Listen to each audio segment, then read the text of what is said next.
وہ تو مردوں کا کام ہے، ہمارے اوپر تو فرض ہی نہیں ہے، ہمارے اوپر تو ضروری نہیں ہے۔ جس طرح نماز فرض ہے ان کے اوپر، بالکل اسی طرح سے تراویح پڑھنا بھی ان پر سنت مؤکدہ ہے۔ اس لیے ابھی سے گھر میں اس بات کو چلائیں کہ بھئی 11 مہینے اللہ پاک نے آپ حضرات خواتین کو اتنا موقع دیا ہے کہ ہر مہینے آپ کے 8-10 دن نماز معاف ہے، ماہواری آتی ہے، وہ 10 دن آپ کی نماز معاف ہے، ایسی معاف ہے کہ جب آپ صاف ہو جاتی ہیں دوبارہ پڑھنا اللہ نے معاف ہی کر دیا ہے، آپ کے ذمہ ہے ہی نہیں۔ اور اب رمضان میں ایک مہینہ آتا ہے، ایک موقع آتا ہے اور اللہ نے آپ کو پاک فرما دیا، تو اب اس صورت میں آپ کے لیے لازم ہے کہ آپ اس کا اہتمام کریں۔ تو گھر میں پھر بات چلانی چاہیے نہیں چلانی چاہیے، یہ ہماری ذمہ داری ہے محترم بھائیوں۔ آپ جانتے ہیں رمضان المبارک میں نمازوں کی کیا ترتیب ہے؟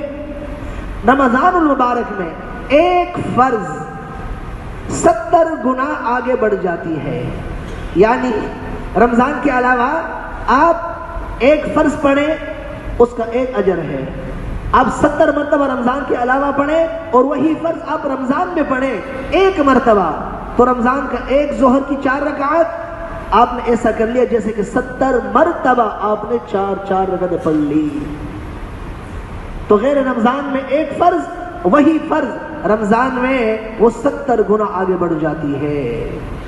امام الانبیاء صلی اللہ علیہ وسلم نے فرمایا، یہ تو فرض کا درجہ کہ ایک سے ایک دم جا کر کے 70 پہ پہنچ گیا، اور دوسرا جو سنت ہے، جو نوافل ہیں، وہ غیر رمضان میں سنت پہ سنت کا اجر ہے، نوافل پہ نوافل کا اجر ہے، ایک پہ ایک کا اجر ہے، لیکن یہی سنت اور یہی نوافل جب آپ رمضان میں ادا کریں گے تو اللہ پاک اس کو فرض میں تبدیل کر دیں گے، پھر یہ سنتیں، یہ نوافل، یہ فرض میں تبدیل ہو جائیں گی۔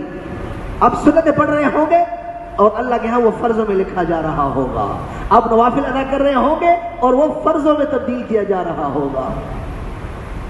ایسا زبردست موقع اللہ دے رہے ہیں، تو اس لیے مستورات خواتین اوپر سن بھی رہے ہیں، الحمدللہ وہ سن رہی ہیں، لیکن آپ جب گھروں کو جائیں، جن کی خواتین گھروں میں ہیں، آپ وہاں جا کر ابھی سے ان کو فضائل سنائیں، ابھی سے ان کو ترغیب دیں کہ ایک فرض 70 پہ ہے، اور سنت نوافل یہ فرضوں میں تبدیل کر دیے جاتے ہیں۔ تو بھئی کیا خیال ہے، اس کا بھی اہتمام کریں گھروں میں جا کے انشاءاللہ، محبت سے، حکمت کے ساتھ، بصیرت کے ساتھ ان کو ایسا شوق دلائیں، ایسی ترغیب دیں کہ وہ اپنے سارے کام تو چھوڑیں لیکن تراویح وہ ادا کرنا نہ چھوڑیں، بلکہ بس وہ اس کے لیے جو منتظر ہوں، شوق میں بیٹھی ہوں کہ کب عشاء ہو اور ہم تراویح پڑھنا شروع کر دیں۔ اور اب سوچیں 20 رکعت تراویح ہے، اس میں سجدے کتنے ہیں؟ 40 سجدے ملیں گے، اللہ اکبر، 40 سجدے ان کو اضافی مل جائیں گے۔ اور سجدہ کیا ہے؟ آپ علیہ السلام نے فرمایا اقرب ما یکون العبد الی ربہ وہو ساجد، بندہ اپنے رب کے پاس سب سے زیادہ قریبی اس حالت میں ہوتا ہے جب وہ سجدے میں ہوتا ہے۔ تو آپ کو اللہ پاک 40 مرتبہ اضافی اپنے قرب کا مقام عطا فرما رہے ہیں۔ آج اگر ہمیں دنیاوی کوئی عہدے دار، افسر، وزیر، مشیر اپنے ہم بلائیں، کوئی رات کو آپ آ جائیں، کیا خیال ہے؟ سارے کام دائیں بائیں چھوڑ دیں گے، دوسری تیاری میں لگ جائیں گے کہ رات کو وزیر اعظم صاحب سے ملاقات ہے، وزیر اعلیٰ صاحب سے ملاقات ہے، گورنر صاحب سے ملاقات ہے، آنکھ پر اس کا ڈنکا بجائیں گے لوگوں میں، بھائی مجھے وزیر اعظم صاحب نے بلایا تھا، گورنر صاحب نے بلایا تھا، فلاں صاحب نے بلایا تھا، اور یہاں اللہ پاک سب سے قریب درجہ عطا فرما رہے ہیں اور 40 مرتبہ اضافی عطا فرما رہے ہیں۔ تو اس طریقے سے اپنے گھر کے خواتین کو بھی، ان کو بھی اس کی ترغیب دیں۔ ایک ہی تو موقع ہے پورے سال میں چند دن کا، تو وہ اس کا بھی اہتمام کریں گے انشاءاللہ تعالی۔ اگلی بات، کتنی رکعت پڑھنی ہے؟ تو اس میں غلط فہمی پھیلائی گئی ہے کہ آپ صلی اللہ علیہ وسلم سے بس صرف 8 رکعت ثابت ہے، اس سے زیادہ ثابت نہیں ہے۔ تو یاد رکھیے اس غلط فہمی سے بھی نکلنا ضروری ہے۔ آپ صلی اللہ علیہ وسلم نے 3 راتیں مسلسل تراویح کی نماز پڑھائی. ایک تو جماعت ثابت ہو گئی 3 رات. عائشہ صدیقہ کی روایت ہے، وہ فرماتی ہے میرے سامنے ایک رات نماز پڑھائی، آدھے رات میں آئے، پھر اگلی رات جب آئی تو صحابہ کی تعداد اور زیادہ ہو گئی، ان کو بھی نماز پڑھائی. پھر تیسری رات پھر آپ علیہ السلام تشریف لائے، صحابہ کو نماز پڑھائی، تعداد اور زیادہ تھی. چوتھی رات اتنی تعداد تھی کہ مسجد تنگ پڑ گئی تھی، مگر آپ علیہ السلام باہر تشریف نہیں لائے. فجر کی نماز پڑھانے آئے، نماز پڑھا کے چہرے مبارک صحابہ کی طرف موڑا اور پھر فرمایا، اللہ کی حمد و ثنا بیان کرنے کے بعد فرمانے لگے، مجھے آپ کے رات کے آنے کا علم تھا، لیکن میں اس لیے باہر نہیں آیا کہ اگر میں کہیں یہ نماز رات کو پھر پڑھاؤں، خطرہ لگا کہ کہیں یہ تم پہ فرض نہ ہو جائے.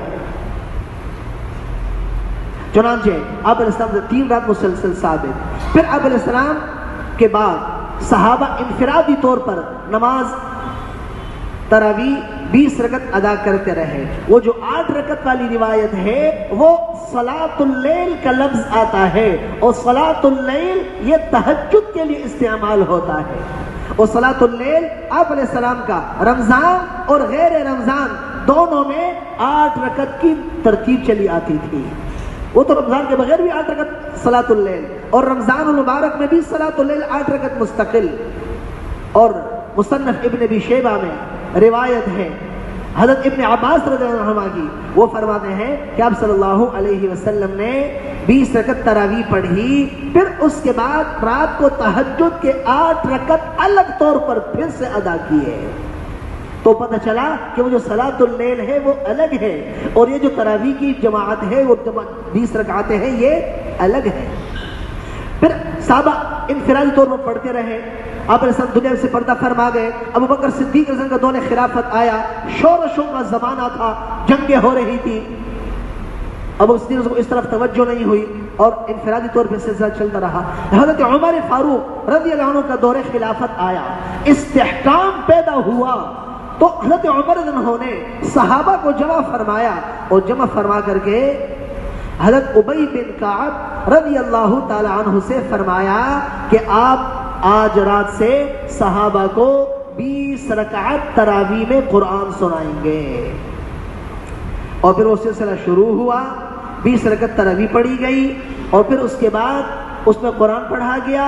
اور اس کے بعد صحابہ کرام نے جماعت کا اہتمام فرمایا، اور سارے صحابہ موجود، سب نے 20 رکعت تراویح کا اہتمام کیا.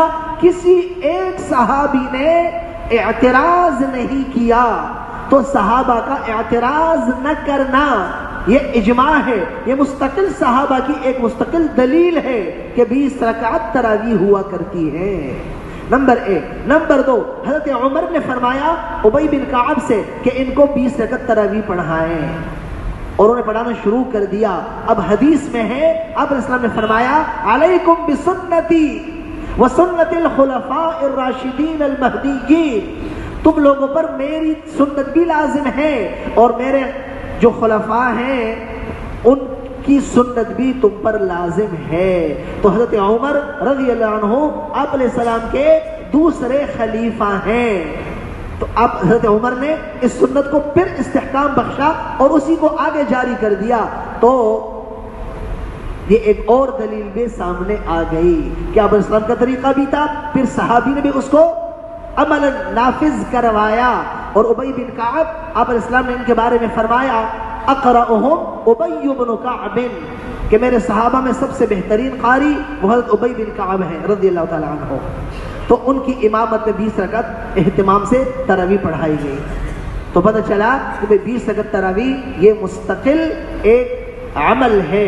اس سے کم یہ محترم بھائیوں یہ غلط فہمی ہے. کہیں ایسا نہ ہو یہ رمضان آئے اور ہم 8 پر اکتفا کر لیں. 20 رکعت پڑھنا مستقل سنت، اور پھر 20 رکعت میں پورا قرآن پڑھنا سننا یہ مستقل سنت. اب 8 پڑھ کے آپ نکل گئے، 4 پڑھ کے نکل گئے، 12 پڑھ کے نکل گئے، تو بتاؤ وہ 12 پورا جو قرآن ختم ہونا تھا اس سے تو محرومی ہوئی کہ نہیں ہوئی؟ اس سے تو محرومی ہو گئی نا، وہ الگ نقصان ہوا. اس سے بھائیو یہ موقع اللہ نے ہمیں دیا ہے، یہ موقع بار بار نہیں ملا کرتے. اللہ نے آپ کو صحت دی ہے، تندرستی ہے، الحمدللہ موقع ہے. ابھی سے پرعزم ہو کہ اس بار ہم نے